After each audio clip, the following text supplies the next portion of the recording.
श्री गुरु अर्जन देव जी महाराज पंजवी पातशाही मारू महिला पंजो शोहरत देखना बोल सवारा मिथन मुहारा झूठ पसारा जग में कोई रहन न पाए ने चल एक नारायण सूरत देखना भूल गवारा मिथन मुहारा झूठ पसारा जग में कोई रहन न पाए ने चल एक नारायण। यह पांचवी पातशाही श्री गुरु अर्जन देव महाराज साहब की वाणी है। हम जानते हैं कि हम भूले भटके जीव जो संसार के अंदर अनाद काल से दुख भोग रहे हैं और सुख चाहते हैं, लेकिन सुख मिलता नहीं। इन संतों ने कृपा करके हमको सुखों की दिशा बताई और समझाया कि ये सुख किस तरीके से मिल सकता है। आपने विशेषकर जिज्ञासुओं के लिए बड़ी मेहनत करके अपने गुरु साहिबान की वाणी और जो उनसे पहले शब्द स्वरूपी शब्द अभ्यासी महात्मा हुए थे, उनकी वाणी को संग्रह करके हमको एक अनमोल ग्रंथ दे करके गए हैं और उसको हम श्री गुरु ग्रंथ साहिब कहते हैं। आज का शब्द इस ग्रंथ के अंदर से है। आप अपने पहले कड़ी के अंदर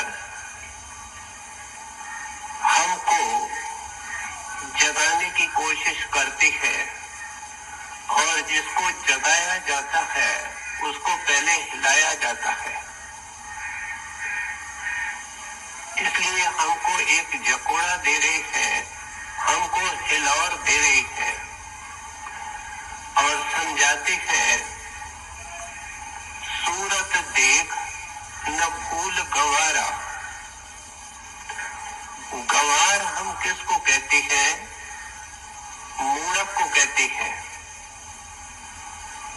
जो ए और बुरे की तमीज नहीं रखता। क्योंकि ये महात्मा जानते हैं कि जो इंसान सारी जिंदगी काम करता है वो इसका काम नहीं, और जो इसका काम है, जिस स्पेसिफिक काम के लिए इसको भेजा गया है, उसके बारे में ये सोचता ही नहीं। इसलिए ऐसे इंसान को सभी संतों ने मूर्ख, गवार और मुग्ध कहा है, जो छिलके को जानता है लेकिन गरी को नहीं जानता। इसलिए आप समझाते हैं कि तेरी निगाह सूरत के ऊपर है, तेरी दृष्टि छिलके के ऊपर है। अंग्रेजी के अंदर कहावत है, ब्यूटी इज स्किन डीप, कि अगर किसी का छिलका उतार दो, किसी चीज की चमड़ी उतार दो, तो फिर कहते हैं उसकी सुंदरता भी खत्म हो जाती है। हमने शम्स तबरेज की वार्ता सुनी है कि एक बादशाह का बेटा बीमार हो गया। उसका एक इकलौता बच्चा था और कोई जब साधन पेश नहीं आया, हकीम हार गए, फकीर हार गए, तो उसको किसी ने कहा कि शम्स तबरेज को बुलाओ। उनको बुलाया गया। बल्कि इतिहास कहता है कि बादशाह निम्रता के कारण उस बच्चे को लेकर के शम्स तबरेज के गुफा के अंदर गया, उनके झोपड़ी के अंदर गया और जाकर के अरदास करी कि हम बड़ी आशा लेकर के आपके पास आए हैं, ये मेरा एक इकलौता बच्चा है, सिंहासन को संभालने वाला है और इसको कृपा करके जिंदा कर दो। शम्स तबरेज ने बहुत समझाया कि ये खुदा का भाना है और ये उसके मौज से होता है, लेकिन जब आपने आग्रह किया कि आप खुदा के आगे प्रार्थना तो करो, तब शम्स तबरेज ने प्रार्थना की और उन्होंने अल्लाह को याद किया और बच्चे को कहा कि अल्लाह के हुक्म से खड़े हो जाओ। एक बार कहा, 2 बार कहा, 3 बार कहा, बच्चा नहीं उठा। फिर उन्होंने कहा अब क्या होगा? तब शम्स तबरेज ने अपने मुर्शिद का ध्यान करके कहा कि मेरे मुर्शिद के हुक्म से, मेरे हुक्म से उठ करके खड़ा हो जा। बच्चा जाग पड़ा। बादशाह खुश हो गया। बच्चे को लेकर के, शहजादों को लेकर के घर में आया तो महल में आकर के इनके मंत्रियों ने भरमा दिया, मौलवियों ने इनको मिसगाइड कर दिया कि ये देखो एक इस फकीर का जानबूझ करके धोखा है कि खुदा के हुक्म से तो बच्चा उठा नहीं, उसका मुर्शिद उससे बड़ा, खुद उससे बड़ा, एक खुदा का अपमान है। बादशाह को भड़का दिया और ये हालत हुई कि उस बादशाह ने शम्स तबरेज को हुक्म दिया कि इसकी शरीर की चमड़ी जिंदगी के अंदर ही उतारी जाए। अब आप खुद विचारो कि जब इंसान की चमड़ी उतर जाती है तो क्या बचता है। और हालत ये थी कि आपके जो प्यारे गुरमुख थे, सेवक थे, वो तो एक श्वास भी आपसे अलग नहीं हुए, लेकिन दुनियादारों ने आपसे नफरत करनी शुरू कर दी। इसको देखे कौन, इससे बात कौन करे। यहाँ तक कहा जाता है कि एक बार आटा लेकर के नानवाई के पास गए, उसने आटा पकाने से इनकार कर दिया। जब उसकी कोई रोटी पकाने वाला नहीं रहा तो उन्होंने सूरज की तरफ देखा और कहा कि तेरा नाम और मेरा नाम एक है। शम्स सूरज को कहते हैं, कहते हैं तेरा नाम और मेरा नाम एक है, अब मेरा कोई काम नहीं कर रहा है, तुम आकर के मेरा काम करो। इतिहास कहता है कि सूरज नीचे उतरने लगा। अब जब सूरज नीचे उतरने लगा तो तहलका मच गया और सब लोग दौड़े हैं, बाबा हम आपकी रोटी पकाते हैं, हमको बचाओ। सूरज वापस चला गया। शम्स तबरेज का मतलब ही ये है कि जो सूरज को नजदीक लावे, और इस महात्मा का नाम इसके बाद ये पड़ गया है। कहते हैं देख ले, इतना बड़ा संत था जिसके अंदर रूहानियत का नूर चमकता था, लेकिन दुनियादार ने उससे नफरत करनी शुरू कर दी क्योंकि उसकी सूरत बदल गई। कहते हैं इंसान तेरा एक हाल है, तेरी निगाह सूरत पर है। हमारे जितने सूफी फकीर हुए हैं, उन्होंने सूरत के साथ सीरत का जिक्र किया है, बाहर के सूरत के साथ अपने आत्मा की सुंदरता का जिक्र किया है। और कहते हैं सुंदर कौन है? जिसकी आत्मा सुंदर है, जिसका मन सुंदर है। इस अवस्था के अंदर ये महात्मा जा चुके हैं। इनका मन और आत्मा अति पवित्र, अति निर्मल हो चुके हैं। जब मैल उतरेगी तो सुंदरता निकलेगी, जब मैल लगी होगी तो सुंदरता का। आत्मा का प्रकाश 12 सूरज का है, वही तो आत्मा इस वक्त शरीर के अंदर है। इतनी मैली है, इतनी मैल से ढकी हुई है कि एक सूरज की तरफ मुंह नहीं कर सकते जब 12 बजे दोपहर को जोर से चमकता है। और आत्मा का अपना प्रकाश 12 सूरज का है। आत्मा निर्मल हो जाती है, मन निर्मल हो जाता है, और सुंदरता दोनों की निखर आती है। और संत ये चाहते हैं कि इस इंसान की भी ये हालत हो। इसलिए कहते हैं कि तू अपने आंखों के द्वारा देख करके बेटा कुछ भूल जाता है। अब इनसे इधर इशारा गुरु साहब का उस प्रकाश की तरफ है, उस स्वरूप की तरफ है जो बच्चा गर्भ के अंदर देखता है। माता के गर्भ को बड़े हुजूर जैसी महान हस्ती एक नर्क बताया करते थे। जब नर्क कह दिया तो फिर सोचना क्या, कितना महाकलेश होगा। उसके अंदर बच्चा होता है और केवल उस प्रकाश के सहारे, शब्द के सहारे, मैंने पिछले इतवार को अर्ज किया कि दोनों का सोर्स एक ही है। प्रकाश भी वहां से निकलता है, शब्द भी वहां से निकलता है, और दोनों में ज्ञान है।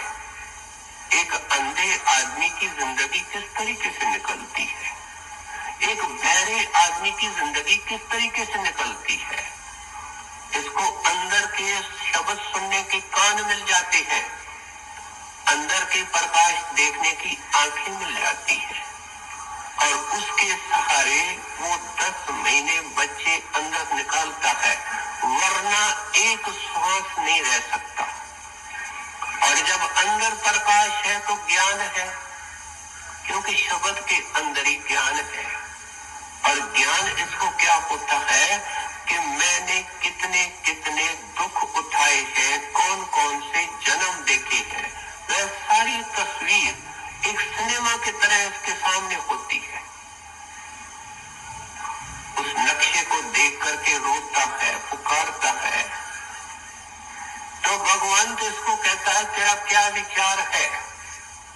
ये कहता है महाराज मालिक मेरे को यहाँ से निकालो, मैं देख रहा हूँ मैंने क्या किया है और क्यों लटका हुआ हूँ, इसके बाद कुछ नहीं करूंगा। और आप जैसी सुंदर शक्ल, सुंदर स्वरूप और इतना मधुर कीर्तन, इसको मैं एक श्वास के लिए नहीं बुलाऊंगा। बस इस स्वरूप को देखूंगा, इस शब्द को सुनूंगा और कोई काम नहीं करूंगा। मेरे को कृपा करके यहाँ से बाहर निकालो। जब इसका काम पूर्ण हो जाता है, क्या ये बन करके इसका शरीर साबित हो जाता है, परमात्मा इसको बाहर निकालता है। और ये क्या कहता है, गुरु साहब कहते हैं, सूरत देख न भूल गंवारा, ये गंवार बन जाता है, ये बाहर की शक्लें देखना शुरू करता है। नन्हा बालक जो है वो सबसे प्यार पहले माता से करता है, फिर उसका थोड़े बहुत चीजों से प्यार होता है, जैसे छोटे छोटे खिलौने होते हैं। फिर बड़ा होता है तो यारों दोस्तों से प्यार होता है, और जवानी आती है तो फिर ये रूप से मारा जाता है। आज जितने दुनिया के अंदर दुराचार हो रही है, ये केवल सूरत को देख करके हो रही है। हमारे मनोवैज्ञानिक कहते हैं, हमारे साइकोलॉजिस्ट कहते हैं कि जितने भी हमारे अंदर ख्याल पैदा होते हैं, जितने भी माइंड के ऊपर इम्प्रेशंस इम्बॉस होते हैं, उसमें 80 से 90% संबंध उनका आंखों से। हमारे शरीर के अंदर जो द्वार या इंद्रियां हैं, उनके अंदर ऊंचे में ऊंचा स्थान भी आंखों का है, और इनके द्वारा जो कुछ हम देखते हैं उनका इम्प्रेशन, उसका असर हमारे मन पर होता है, वो तस्वीर वहां अंकित हो जाती है। और याद रखो, मन का ये स्वभाव है, कभी कोई कुरूप चीज नहीं देखना पसंद करेगा। मानो वो प्रकृति का दृश्य हो, मानो वो कोई पदार्थ हो, मानो वो कोई इंसान हो, सुंदर सुंदर और सुंदर। गुरु साहब कहते हैं, सूरत के ऊपर मर जाता है, बिक जाता है। क्या करता है, आंखों के द्वारा ये 84 और नर्क खरीद कर लेता है। कहते हैं, ये सौदा करते आए हो, ये तेरा पिछला इतिहास है, क्या वापस इसको दोहराना चाहते हो? फिर गंदगी का कीड़ा बनना चाहते हो, नरकों की आग में चलना चाहते हो? ठीक है, फिर मेरा उपदेश तेरे लिए नहीं है। मेरा उपदेश तो उसके लिए है जो उसको देखना चाहता है, जिसने ये सूरतें बनाई है। आप खुद देखो, जिस वक्त हम कश्मीर में चले जाते हैं, स्विट्जरलैंड में चले जाते हैं, महीनों तक वहां के नजारे नहीं भूलते हैं, उनके ख्वाब आते हैं। लेकिन कभी हमको ये ख्याल भी आया कि बनाने वाला कौन, वो कारीगर कितना महान है। सुनियार होता है, उसके पास सोना होता है, वो एक सोने के अंदर से कितने जेवर बना देता है। उसके पास धातु तो एक है, तब तो एक है। इस तरीके से शक्कर वाला होता है, वो शक्कर के खिलौने बनाता है।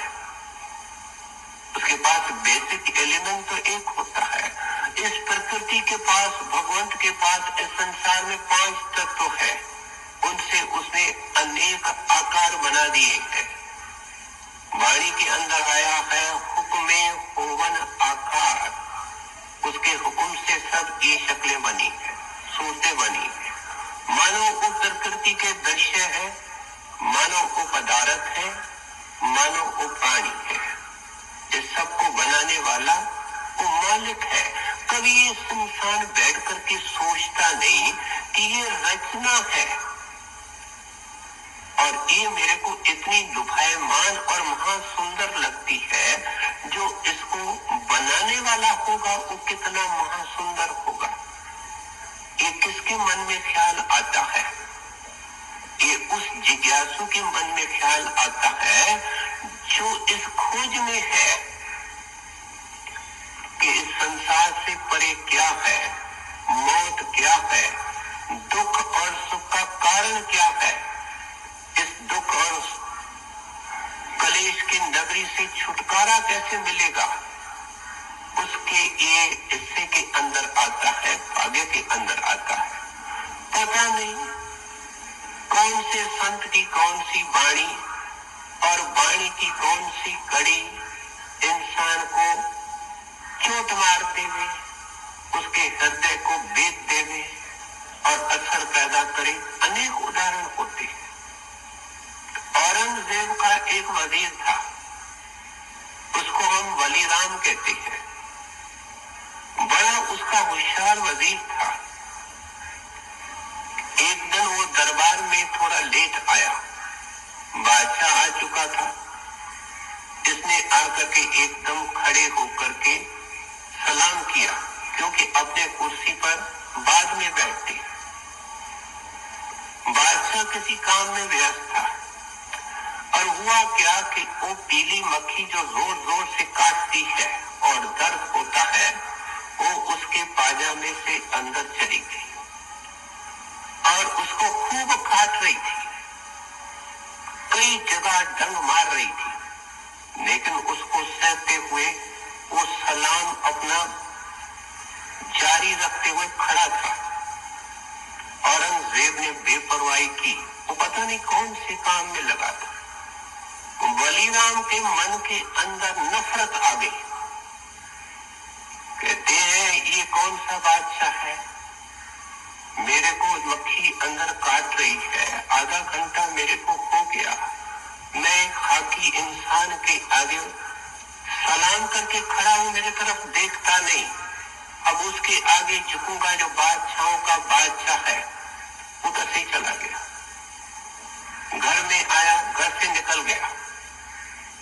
बादशाह ने पूछा वलीराम, कहते हैं साहब आया था, खड़ा था, आपने उनके तरफ देखा नहीं, चला गया। बहुत उनका एक कारगर और उपयोगी वजीर था। औरंगजेब एक आध आदमी को लेकर के उसके घर पर गया, देखता नहीं है, फिर चला गया उसके पीछे पीछे जंगल में, देखता है आंख बंद करके बैठा। आवाज दी वलीराम, वलीराम ने आंखें खोली, खड़ा नहीं हुआ, सलाम नहीं किया। बादशाह नौकर के तरह सामने खड़ा था।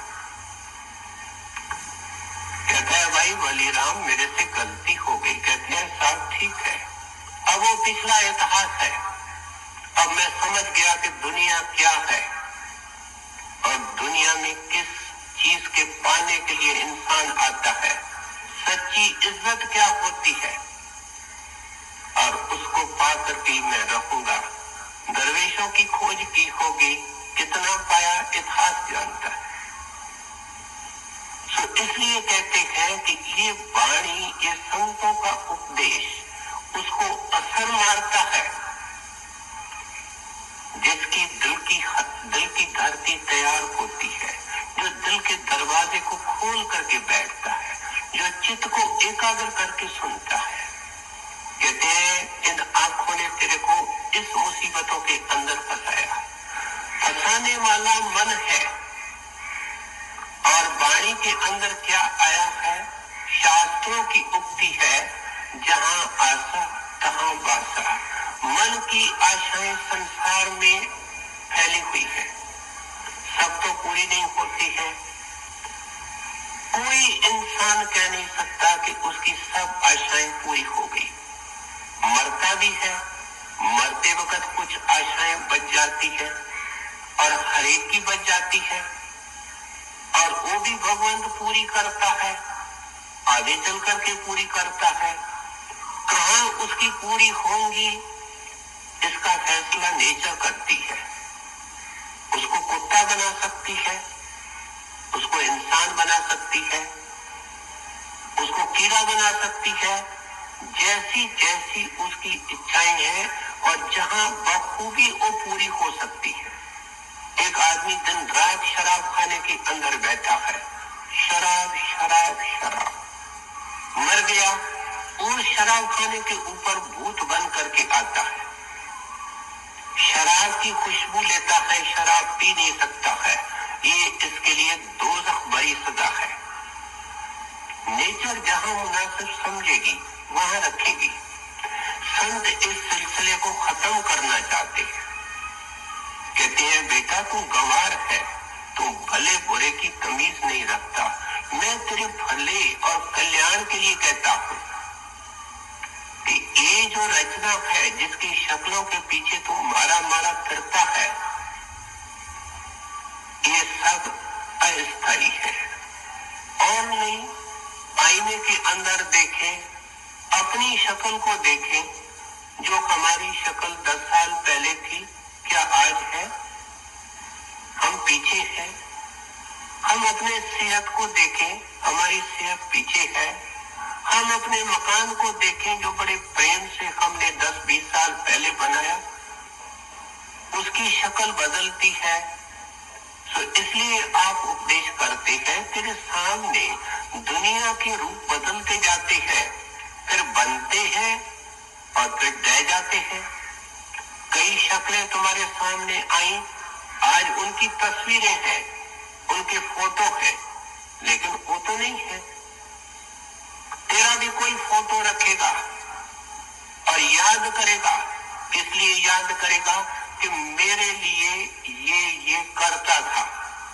तेरे से उसकी प्रीत नहीं है। इसके होते हुए मेरे को ये सुख था, शायद उनको सोच करके 2 आंसू बहा देगा, लेकिन तेरी मदद तो नहीं कर सकेगा। वो खुद बंधा हुआ है, खुद मजबूर है।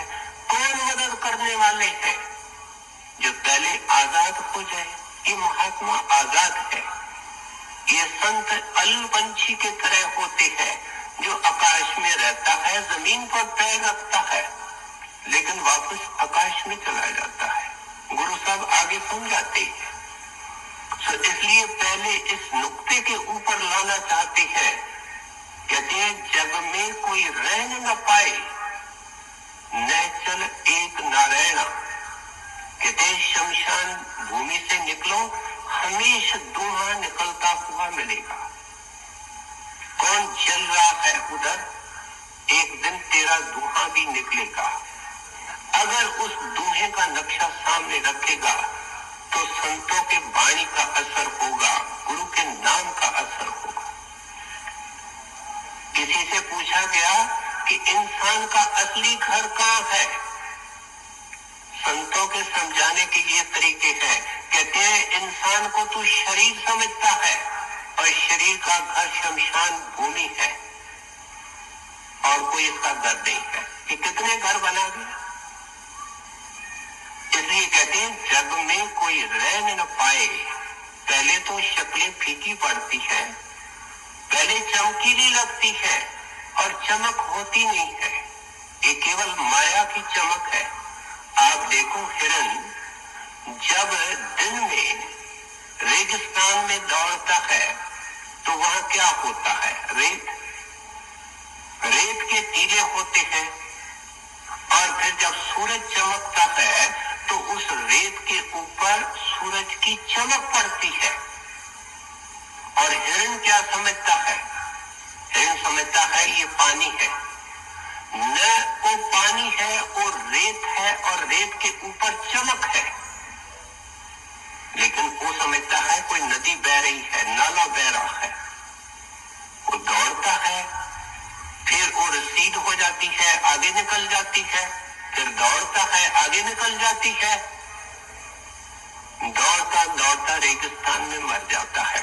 ये इंसान की हालत है। माया की चमक पड़ती है।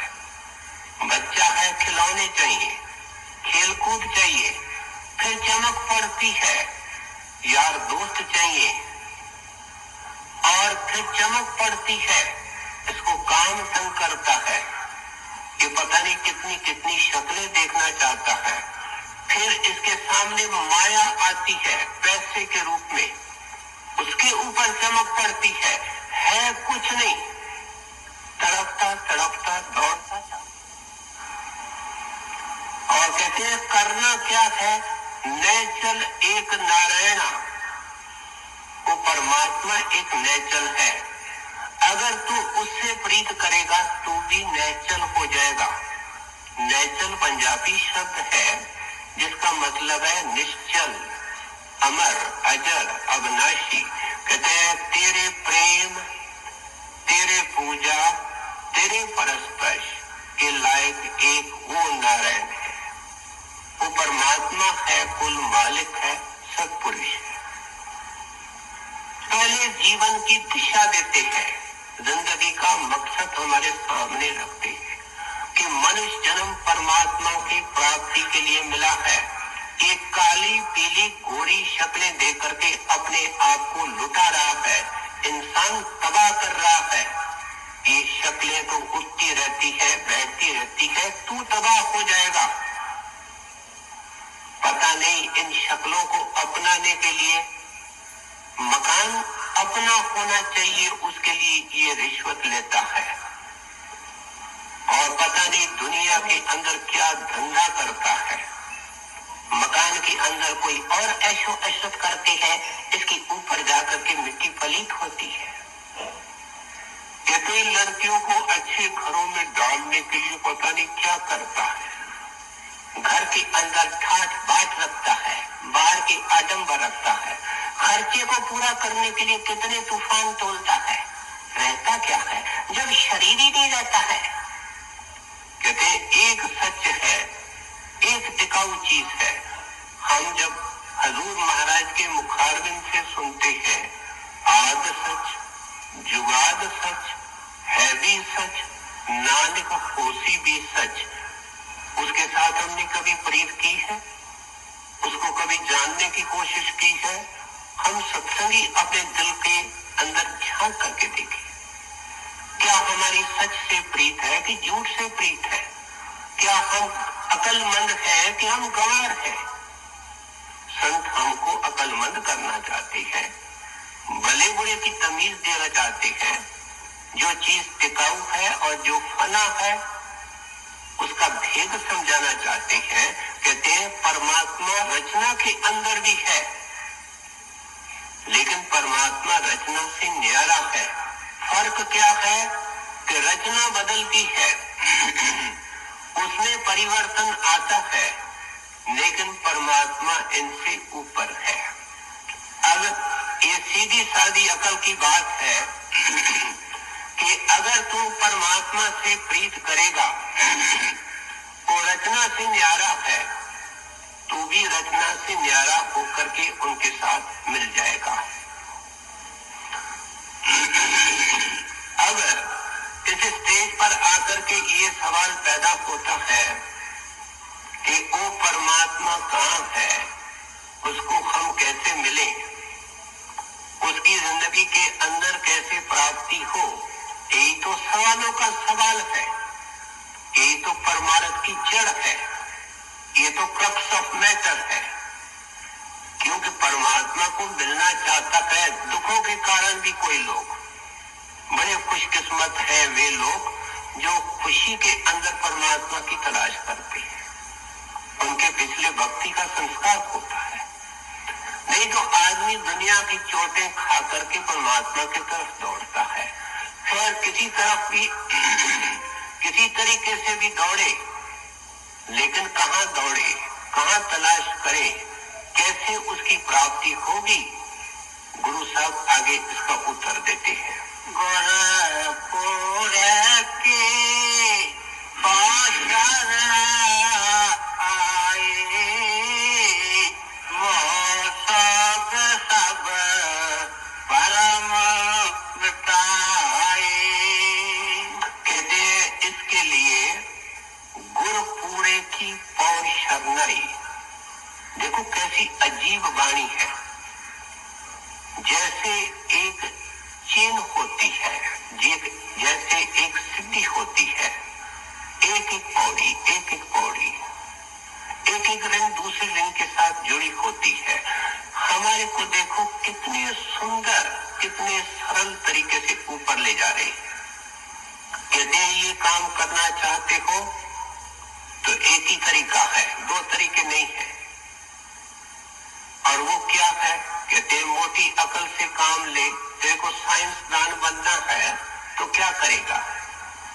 साइंसदानों के पास जाएगा और उनकी शरण में बैठेगा और निम्रता सहित उनसे सीखेगा, तब साइंसदान बनेगा।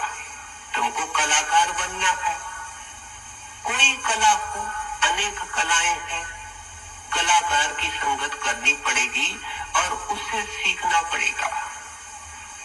दुनिया के अंदर कोई हुनर हो, कोई इल्म हो, उसके एक्सपर्ट के पास जाना पड़ता है। संत साहब कहते हैं कि जो परमार्थ का पूरा एक्सपर्ट है उसको ही हम गुरु कहते हैं। वाणी जो ग्रंथ साहब के अंदर है, वो अगर एक कड़ी के अंदर कोई शक पैदा होता है तो दूसरी कड़ी उस शक को दूर कर देती है। वाणी के अंदर जब गुरु का जिक्र आता है तो उसके साथ पूरे गुरु का जिक्र आता है। मुसलमान जब दरवेश लिखते हैं और मुर्शिद की महिमा करते हैं तो कामिल मुर्शिद की महिमा करते हैं। अंग्रेजी मिस्टिक्स जब लिखते हैं, मास्टर का जिक्र करते हैं, मिस्टिक का जिक्र करते हैं, तो उसके साथ परफेक्ट मिस्टिक का जिक्र करते हैं। गुरु हो तो पूर्ण हो। अब पूर्ण या पूरे का मतलब क्या है कि अधूरे भी है, रास्ते के भी है, कच्चे भी है, डिब्बी भी है, सब प्रकार के हैं। दिल के दरवाजे खोल करके गुरु साहब के एक एक वचन के ऊपर विचार करना चाहिए। कहते हैं काम किससे होगा? तुमने शायद इतने लंबे इतिहास के अंदर मनुष्य कब से आत्मा घर से निकली है, इसका हिसाब तो किसी ऋषि मुनि महात्मा ने बताया नहीं। मैथमेटिकली कोई लिख नहीं सकता, कोई पढ़ नहीं सकता कि कितनी मुद्दत हुई, कितने युग हुए कि ये आत्मा घर से निकली है। कहते हैं इस अरसे के अंदर इंसान भी बना होगा, इसने कोई साधु महात्मा की शरण भी ली होगी, लेकिन वाणी क्या कहती है? पूरे की नहीं ली। इसलिए पूरा मार्ग नहीं मिला, पूरा मार्ग नहीं मिला, पूरा घर नहीं मिला। रास्ते के अंदर के महात्मा है, रास्ते के अंदर मंजिलें हैं, लेकिन धुरधाम का महात्मा नहीं मिला, धुर का भेदी नहीं मिला, इसलिए काम अधूरा पड़ा है। इसलिए कहते हैं लेनी है शरण तो पूरे संत की लेनी है। अब पूरे संत की महिमा कौन जाने, इसके लिए जब हम इन सूफी दरवेशों के कलाम को पढ़ते हैं, हिंदू महात्माओं के वाणी को पढ़ते हैं, उनके ग्रंथों को पढ़ते हैं, बाइबल को पढ़ते हैं और धर्मों के महात्माओं को पढ़ते हैं, सब कहते हैं वो तेरे समझ से ही परे है, लेकिन इशारे देते जाते हैं। शम्स तबरेज़ जी कहते हैं कि मैं तेरे को उसके शान का और जलाल का क्या बयान करके बताऊं। तू काम क्रोध का शिकार है, तू 9 द्वारों का कैदी है, तू 10 गज पर देखने वाला है, तो उसको क्या समझेगा जो रूहानियत का शहंशाह है, जो आकाशों के ऊपर उड़ता है। बेटा जिस वक्त वो चलता है उसका एक कदम आंखों के बीच में होता है और दूसरा दरगाह में होता है, और सारे रास्ते की शक्तियां उसको सलाम भरती है। मौलाना रूम शम्स तबरेज़ साहब लिख रहे हैं, कहते हैं उसको 24 घंटे अपने परमात्मा का प्यार उसके साथ वो जुड़ा रहता है। अगर शरीर करके वो लेट भी जाता है, आराम भी करता है, तो उसका सराहना रुई का नहीं होता है, उसका सराहना अनेक सूरज और चांदों का बना होता है। तुम इस छोटी सी अकल और बुद्धि रखने वाला इंसान उसके शान और जलाल को क्या समझेगा? मौलाना रूम साहब बड़े सुंदर तरीके से समझाते हैं कि वो भी इंसान है, इसलिए इंसान है कि तेरे को उठाना चाहता है और कोई तरीका उठाने का नहीं है। इंसान बनकर के ही आया। हर एक महात्मा, हर एक दरवेश, हर एक अवतार, हर एक वली सब इंसान के चोले में है, क्योंकि हम जिन्स के साथ प्यार होता है। हम अपने दुखों को उनके साथ शेयर कर सकते हैं, अपनी शंकाओं का समाधान उनके चरणों के अंदर बैठ करके खोज सकते हैं। उनसे तरीका लेकर के कमाई कर सकते हैं, जो रुकावटें आती हैं उनको पूछ करके दूर कर सकते हैं। इसलिए अगर इसलिए मौलाना रूम साहब उसको मंसूरे नजर हस्तियां कहते हैं। अब ये जो हस्ती शब्द है उससे एक आभास मिलता है कि वो चोले में है, वो जिंदा है, क्योंकि ये जिंदा महात्मा से काम होगा। जितने महात्मा हुए, आपका काम किससे हुआ? श्री गुरु रामदास जी महाराज से। और श्री गुरु रामदास जी को आप क्या लिखते हैं? हर जी नाम पढ़ो रामदास, मैंने अपने अंदर की आंखों से देखा, सचखंड में देखा कि जो सचखंड के अंदर हरि बैठा है वो दुनिया के अंदर अब मौजूद है। और बेटा याद रखो, उसका नाम श्री गुरु रामदास जी महाराज है। इसलिए कहते हैं कि वो मंजूरे नजर हस्तियां हैं। मंजूरे नजर का मतलब सब पुरुष के नजर ने उनको मंजूर कर लिया है, अपने गोद में जगह दी है। और जिसके ऊपर जिनको वो मंजूरे नजर करेंगे, जिनके ऊपर वे दृष्टि डालेंगे, वो परमात्मा को प्यारे लगते हैं। यही बाइबल की सारी शिक्षा का सार है कि ऐ मालिक मैं आपका हूं और जिनको मैंने अपनाया है ये अब आपके हैं। हजूर लेटे लेटे बोला करते थे, दीन दयाल भरोसे तेरे, सब परिवार चढ़ायो बेड़े। कहते हैं मैंने तेरे भरोसे इनको मंजूरे नजर किया है। मंजूरी नजर करना क्या है? सिर को हिलाना, अंदर चलो, अंदर का भेज देते। कहते हैं जिनको वो भेज देते हैं उनको अपने गुरु के हवाले कर देते हैं। वो समर्थ सुजान कप्तान है, किश्तीबान है और उन आत्माओं को पार कर देता है। तुलसी साहब क्या लिखते हैं? कहते हैं वो सचखंड से वखर लेकर के आते हैं और वहां का माल बेड़े के अंदर भर करके यहाँ लाते हैं और यहाँ से यहाँ का माल लेकर के सचखंड ले जाते हैं। ये इस किस्म के व्यापारी है। वहां से वो सचखंड का नाम लाते हैं, यहाँ से गंदी आत्माओं की भर्ती करते हैं, उनको साफ सुथरा धीरे धीरे निर्मल करके अपने घर के अंदर ले जाते हैं। ये है वखर, ये है काम जो संतों को मिलता है। बाइबल के अंदर कई साफ लिखता है कि मैं सबके लिए प्रार्थना नहीं करता, मैं उनके लिए करता हूँ ऐ मालिक जो आपने मेरे को दी है। ऐसे तो अप्रत्यक्ष रूप से संत सारे दुनिया का भला करते हैं, लेकिन घर के पहुंचाने का जिम्मा उन आत्माओं का होता है जो वो मंजूर करते हैं, जो स्वीकार करते हैं। इसलिए कहते हैं तू भी ऐसे सच्चे संत की तलाश कर।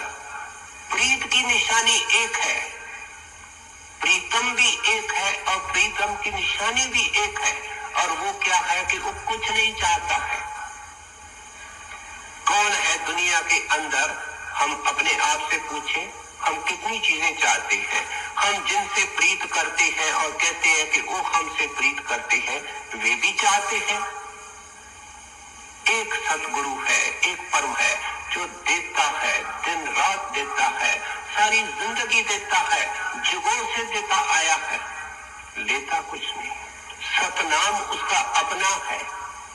सतनाम के नीचे जो रचना है सब फना है। जब वो लाफानी और बका उसका अपना है तो फना को लेकर के क्या करेगा? लेकिन गुरु साहब क्या कहते हैं? गुर पूरे की पौष शरणाई।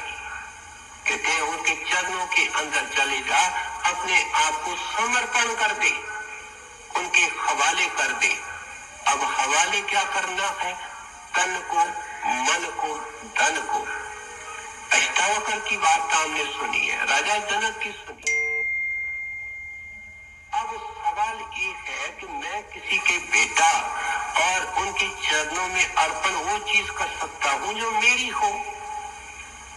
मेरा तन नाच रहा है और इंद्रियां उसको नचा रही है, तन मेरे हाथ में है नहीं।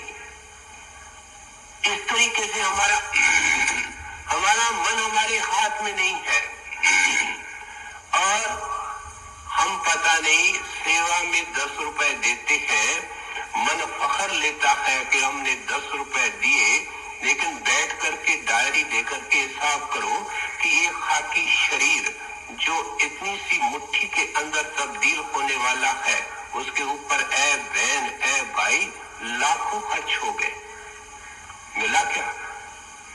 परिवार कुटुंब के ऊपर लाखों खर्च हो गए, क्या मिलेगा? कहते हैं साथ गुरु तो लेता ही कुछ नहीं, वो बेपरवाह है। वाणी के अंदर एक मालिक को एक गुरु को दोनों एक है। वो मालिक उतर करके जीवों को उठाने के लिए, अपने साथ मिलाने के लिए इंसान बन के आता है। उनका काम जब खत्म हो जाता है, जहां से आता है वहीं से हो जाता है।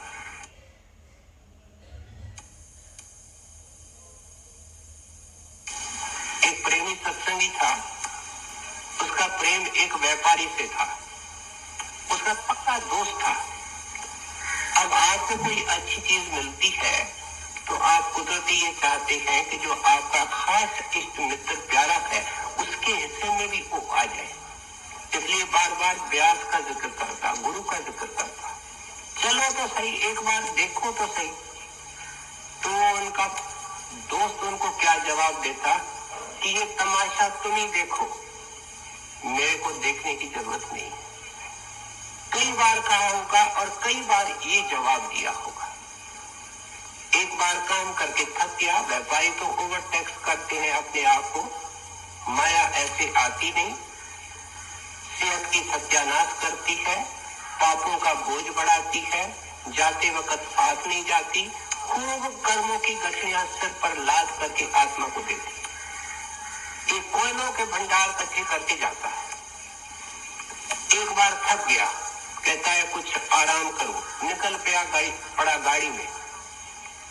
सोचा होगा किसी पहाड़ में जाने को। पहले आया दिल्ली, जहां उसके दोस्त सत्संगी का घर था।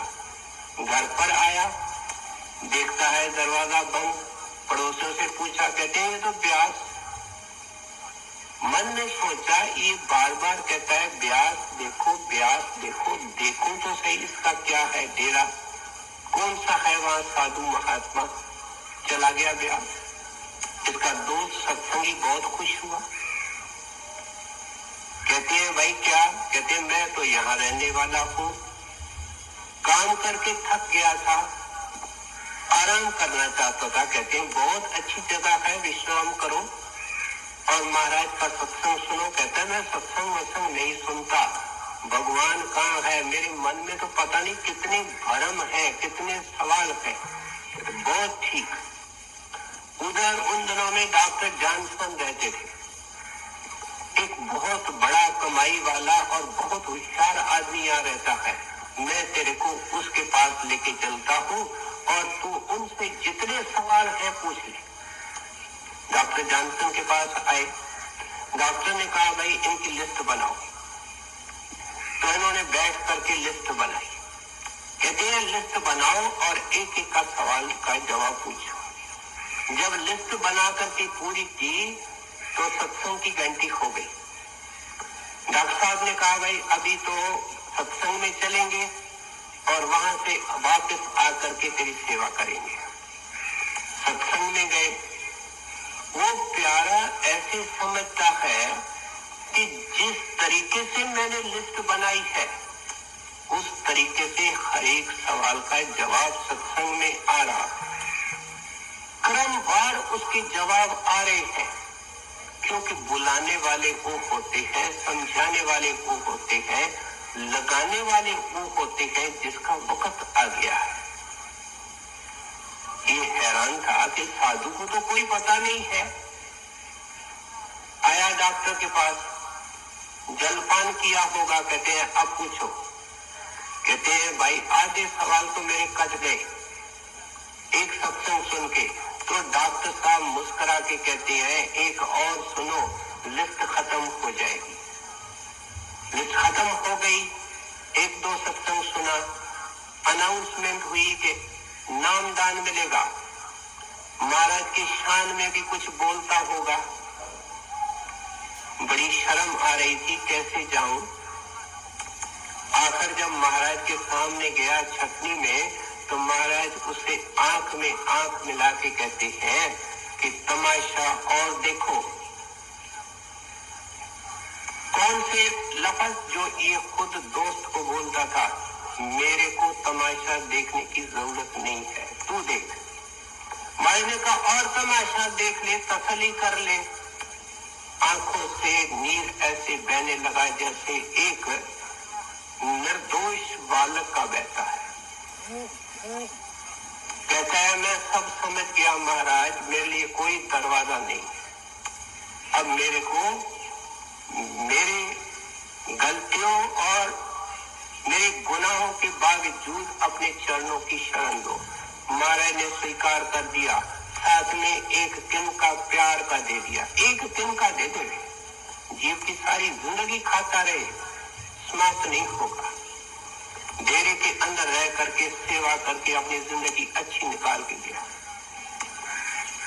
तो इसलिए कहते हैं कि बड़े क्रमवार तरीके से समझा रहे हैं कि परमात्मा प्यार के काबिल है। परमात्मा की प्राप्ति कैसे होगी? गुरु के चरणों में जाओ, उसकी शरण ले। शरण का मतलब दुख भी प्रसाद है। सुख को तो ये प्रसाद मानता है, बल्कि सुख को गुरु का प्रसाद नहीं कहता है। सत्संगी कहता है मैंने ये किया, मैंने ये यत्न किया, मैंने ये साधन किया, इस बड़े अवसर से कहलवाया, ये कोशिश की, तब मेरा काम हो गया। उस वक्त गुरु को ताक पर रखता है। और जिस वक्त दुख आता है कहता है महाराज मेरे ये काम करो। एक बार दीदी राबा बस्ती बीमार पड़ी थी, तो कोई गया सत्संगी उनको मिलने। कहते हैं बीवी आप जैसी कमाई वाली औरत, कमाई वाली आत्मा बीमार, मैं खुदा को अरदास करता हूँ, मुर्शिद को प्रार्थना करता हूँ तेरी बीमारी को दूर करे। कहते हैं भोले आदमी, मेरा मुर्शिद कोई गलती कर सकता है?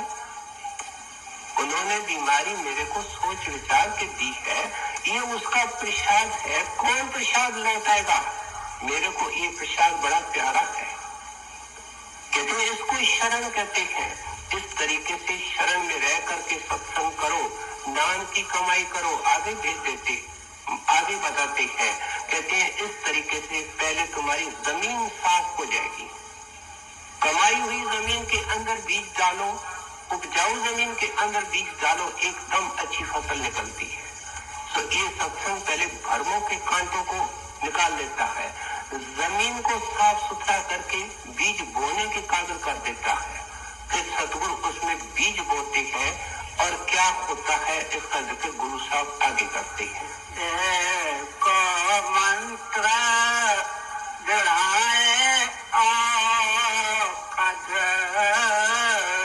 साच नाम गायना, जिस नाम को तरसे बहुत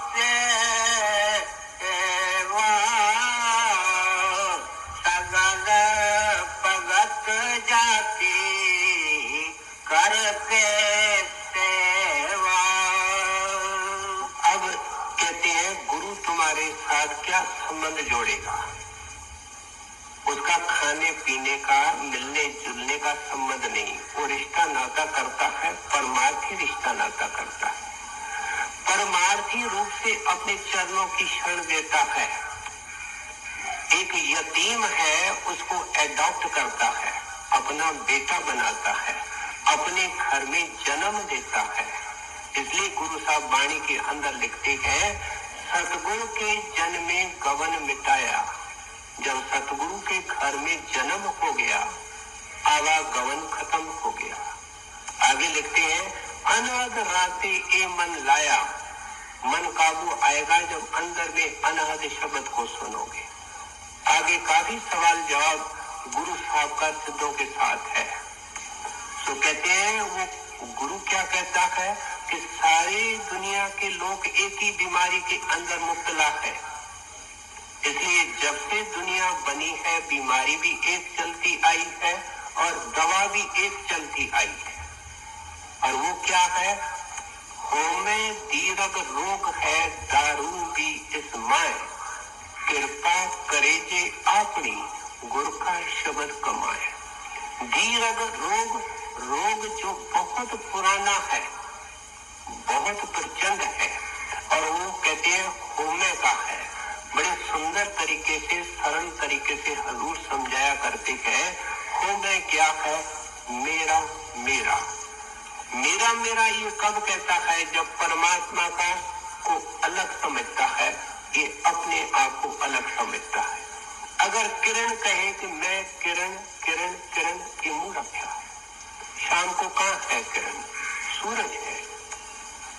ये इसकी ये सब माया की चमक है। जैसे मैं अर्ज कर चुका हूँ, ये गलती के अंदर है, दुविधा के अंदर है, इसको होना कहते हैं। जैसे अंदर कोई पुराना फोड़ा 10-20 साल का पेट में हो जाए, उसके अंदर से पस निकलनी शुरू हो जाए, उस इंसान के रोम रोम के अंदर खून के द्वारा वो जहर चला जाता है, वो कभी स्वस्थ नहीं रहता है। ये होने का पूरा जन्मों जन्मों जुगों जुगों से इंसान को लगा है, इसका जहर इसके ऊपर है। इसलिए कहता है सत्संग के अंदर बैठ करके 10 बजे दुकान खोलनी है, फलाने ग्राहक को टाइम दिया हुआ है, उसका क्या होगा? ये पुरानी होमे की बीमारी है, जिसके अंदर से जहर का असर है। ये कहता है बीमार डॉक्टर से दवाई करने का भी कोई तरीका होता है। डॉक्टर की चॉइस करनी है कि डॉक्टर जो दवाई देगा वो भी करनी है, डॉक्टर जो परहेज बताएगा वो भी करनी है। ऐसा कोई डॉक्टर नहीं जो सिर्फ दवा देता है, दवा के साथ परहेज भी करता है। कहता है सैर किया करो और ये चीजें मत खाया करो। जो उस बीमार के अनुसार परहेज होती है, उससे जिन चीजों से बचना है उसकी हिदायत करता है। और कहते हैं भाई देखो 20 साल की बीमारी है, तुमको कम से कम 6 महीने दवा खानी पड़ेगी, 12 महीने दवा खानी पड़ेगी और रोज खानी पड़ेगी। ये ख्याल नहीं करना कि पैसे खर्च हो रहे हैं, ये ख्याल नहीं करना कि दवाई कड़वी है, और ये ख्याल नहीं करना कि दवाई अंदर जाकर के तकलीफ पैदा करती है। कुछ दिन तकलीफ पैदा करेगी, फिर अंदर में एडजस्ट होगी, फिर तेरे को स्वस्थ करेगी, फिर तू ठीक हो जाएगा। गुरु इस तरीके से कहता है अपनी पहले रहनी ठीक कर दो, परहेज बताता है। हरकलाल का टुकड़ा खाओ। पिछले इतवार को वैरागी के लक्षण हमने सुने थे, उसमें कबीर साहब ने अच्छी तरह समझाया। कहते हैं ये धोखाधड़ी छोड़ दो, झूठी झूठी बातें छोड़ दो, ये जीवन को अपनी दिशा को बदलो। इसको गुरु साहब वाणी के अंदर रहत कहते हैं। कहते हैं जिसकी रहनी ठीक नहीं है, उसकी करनी किस तरीके से ठीक हो सकती? क्या सत्संगी जब गुरु के शरण में चला जाए, उसका क्या फर्ज है कि इस वक्त वो 10 मिनट उसके पास फुर्सत है, वो एकांत में चला जाए, एकांत में जाकर के बैठ जाए, शरीर को स्थिर रखे, आंखों को बंद करे, गुरु का ध्यान करे। अगर ध्यान नहीं होता है सिमरन करे, आंखों के बीच में अपने ख्यालों को भुला दे, संसार को भुला दे। उसके बड़े फायदे हैं। जो इसने 3 घंटे काम किया है उसकी थकान दूर हो जाएगी और इसको कोई बोझ नहीं लगेगा, इसको कोई कर्म नहीं लगेगा। जो ये 10 मिनट दिन में 10 बार भी कर ले तो उसके कितने मिनट होते हैं? उसके 100 मिनट होते हैं। हर एक बहन भाई को ऐसे 10 मिनट मिलते हैं। उधर से कोई सब्जी काट रहा है, घर वाली फ्री है, वो 10 मिनट कोने के अंदर बैठ करके सिमरन कर सकती है। किसी बस के अंदर बैठना है, कोने के अंदर पेड़ के नीचे खड़ा होकर के आंख बंद करके अपना ध्यान कर सकता है। करने वाले कर देते हैं। कहते हैं पहले खामोशी अख्तियार करो। हजूर फरमाया करते थे कम खाना, कम सोना, कम बोलना। ये पहले क्यों कहते थे? क्योंकि जब तक हम नींव नहीं डालेंगे तो मकान क्या बनेगा। और फिर आखिर में क्या कहते थे? रात को जागना, नाम की कमाई करना, क्योंकि रहनी ठीक करनी पड़ती है। रात को जागना क्या है? वो अमृत वेले उठ करके दवाई खानी, जो तरीका गुरु ने सिमरन का दिया है, उसके सिमरन करने से सिमरन पहले अजीब लगता है। ये नाम है, इसको कहो, वापस कहो, फिर कहो, क्या मतलब है? आधे घंटे के बाद उदास। कहते हैं इसका मतलब क्या है?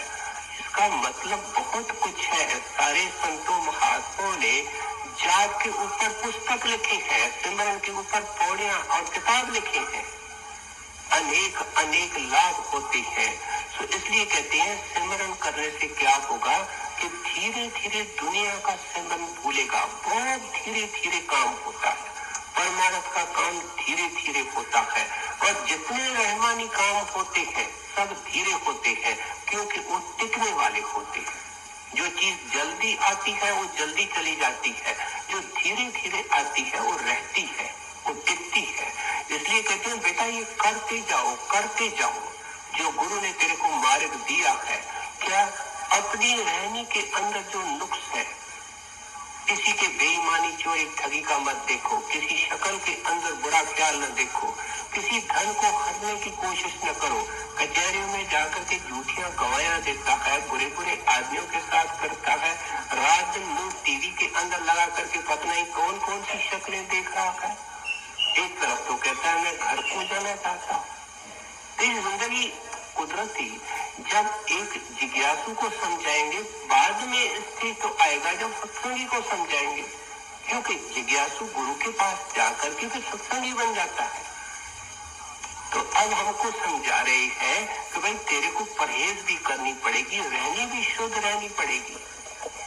जितना हो सके किसी का बोझ नहीं उठाना, जितना हो सके किसी को दुखी नहीं करना। अगर सुखी नहीं कर सकते हो तो मेहरबानी करके किसी को दुखी तो न करो। संत महात्मा कहते ऐसे करके नाम की कमाई करनी है। क्या अमृत वेले कभी नागा नहीं करना है। हजूर का एक सेंटेंस है, एक वचन है, दुनिया इधर की उधर हो जाए, आप अपने भजन को बाकायदे समय देते जाओ। आप फरमाया करते हैं तुम बीमार को लेटे लेटे करो। आदमी अवल तो बहाने बनाता है कि मैं 50 साल का तो हो गया, अब कोई बैठने का क्या सवाल है। इतिहास पढ़ो, गुरु अमरदास जी महाराज को किस उम्र में नाम मिला था, और वो सारी रात कैसे बैठते थे, और नींद आती थी तो खड़े हो जाते थे, और खड़े नींद होती तो बालों को कीलों के साथ बांध देते थे। उनकी उम्र तो 70 से भी ऊपर थी। ये बहाना बनाता है मैं तो 50-60 का हो गया, अब कमर जवाब दे चुकी है, अब सेहत कोई साथ नहीं देती। कहते हैं सब मन के गुजर है। जब दिल होता है वही बूढ़ा आदमी 3 बजे गाड़ी पकड़नी होती है तो पहुंच जाता है। मैं तो समझता हूँ सत्संगी का ये हाल है कि कोई दानी उसको कहे कि उठ करके मेरे पास 3 बजे आओ, मैं 100 रुपए का नोट दूंगा, तो शायद घंटी बना करके रखेगा और जरूर जाएगा। और गुरु इतना भी नहीं दे सकता है, कितनी इसकी बुद्धि मंद है। तो इसलिए कहते हैं कि उसके पास जा करके उसे दवाई भी लेनी है, दवाई का इस्तेमाल भी करना है, रहनी भी शुद्ध करनी है, करनी भी करनी है। अनाथ अनाथ दीन दुख अंजन सागर पूरे से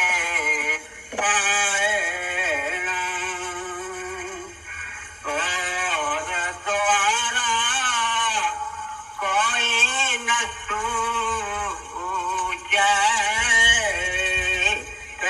बवरता रहता किछो न बूझे।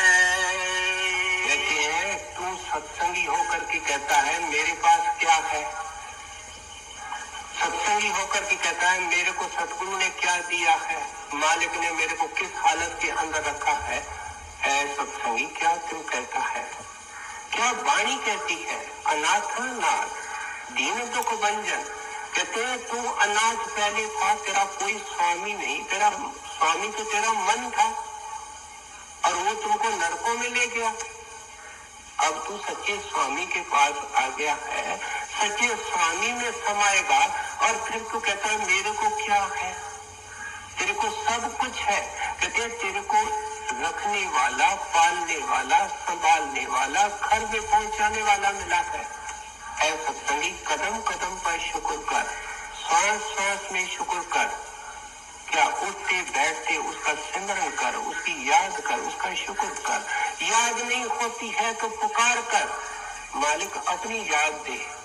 ये दुनिया की याद भूल जाए, कभी भूले भटके गुरु के आगे नहीं रोता है, बड़े बड़े अफसरों के सामने रोता है, बड़े बड़े लोगों के पास रोता है, गुरु के आगे ये कभी रोने की कोशिश नहीं करता है, क्योंकि अंदर में महसूस हो कि मेरा नुकसान हो रहा है, मैं कोयलों की टाल लगा रहा हूँ हीरो को बेच करके। ये पहले एहसास होगा तो मन के अंदर कोई ख्याल भी होगा। तो इसलिए कहते हैं तू अकेला नहीं है, जिंदगी में तेरे साथ है। ऐ सत्संगी, तेरे ऊपर जो दया की दम दम में वर्षा हो रही है, उसका भी एक बेअकल तेरे को पता लगेगा जब अंदर जाएगा। और फिर अंत में तेरा कौन है? ये जो तू साजो सामान इकट्ठा कर रहा है, तुम्हारी डायरेक्टरी के ऊपर इतने टेलीफोन नंबर लगे हुए हैं कि ये मेरे मित्र है और वाकिफ है, कोई मदद करेगा अंत में? किसको टेलीफोन करेगा? डॉक्टर कहेगा मैं मजबूर। जब डॉक्टर कहता है मैं मजबूर, तो माँ क्या करेगी, भाई क्या करेगा, दोस्त क्या करेगा? कहते उस वक्त कौन लेने आएगा? सज्जन से जे चलदिया नाल चलन, जिथे लेखा मंगिए तिथे खड़े दसन। कहते ये सज्जन है जो जिंदगी के अंदर तो हमारे साथ होता है, नजर नहीं आता है, अंत वेले तो नजर आता है। क्योंकि अगर वो नहीं आवे तो ये जमदूत के हाथ में जाएगा। और फिर कहते हैं इसका हिसाब किताब, कहते हैं तिथे खड़े दसन, वो छाती पे हाथ रख के कहता है मैं बैठा हूँ, मैं जिम्मेवार हूँ। कहते हैं उस मार्ग को कोई जानता ही नहीं, उस देश में कोई जाता ही नहीं, उससे प्रीत करने की कोशिश कर। तू पहले अनाथ था, अब सनाथ हो गया। आंखों में जब गुरु का स्वरूप आ जाता है, आंखें सनाथ हो जाती है। कानों में गुरु का शब्द आ जाता है, कान सनाथ हो जाती है। जुबान में उसका सिमरन हो जाता है, जुबान सनाथ हो जाती है। और नहीं तो उसके बगैर हम सारे अनाथ हैं। माफ करना, जिस वक्त हम भूल जाते हैं उस वक्त वो नाथ छोड़ता तो नहीं है, लेकिन जैसे अनाथ परेशान होता है, इस तरीके से हम परेशान तो होते हैं, दुनिया के झकोड़े तो खाते हैं। तो इसलिए कहते हैं कि अंत वेले मदद करता है, परलोक में मदद करता है। एक सत्संगी था, डेरे में रहता था। हजूर वो कहता है हजूर मेरी तबीयत ठीक नहीं रहती है, कोई सेवा करने वाला नहीं है, मैं रावलपिंडी चला जाता हूँ, वहाँ बहुत बड़ी अस्पताल है, वहाँ इलाज करवाऊंगा। चला गया, महाराज ने छुट्टी दे दी, अस्पताल में भर्ती कर दिया। महाराज को पता था इसके दिन खत्म है। खैर वहाँ उनके पास सत्संगी आते रहे। बाइबल के अंदर भी क्राइस्ट दिखता है कि मेरा पिता, मेरा भाई, मेरी बहन, मेरे रिश्तेदार मेरे सत्संगी है, बाकी मेरे को कोई और रिश्तेदार नहीं है। वही उनके पास आते रहे और उनकी मदद करते रहे।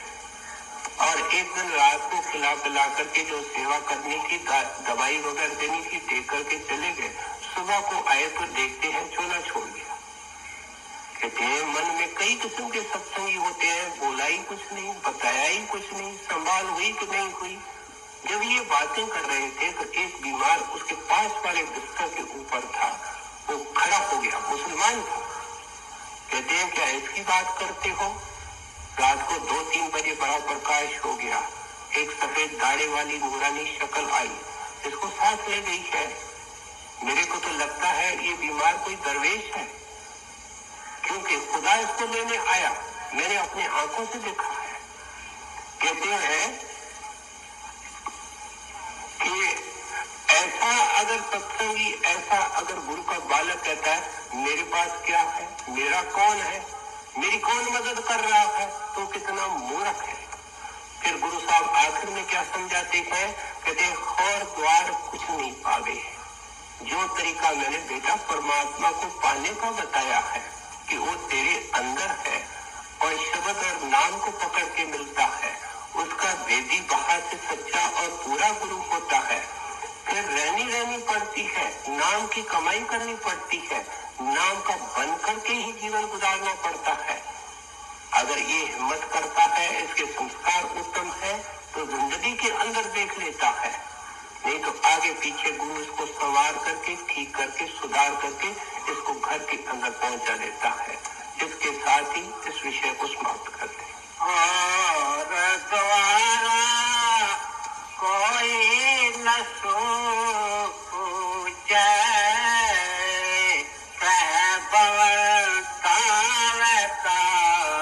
के छो न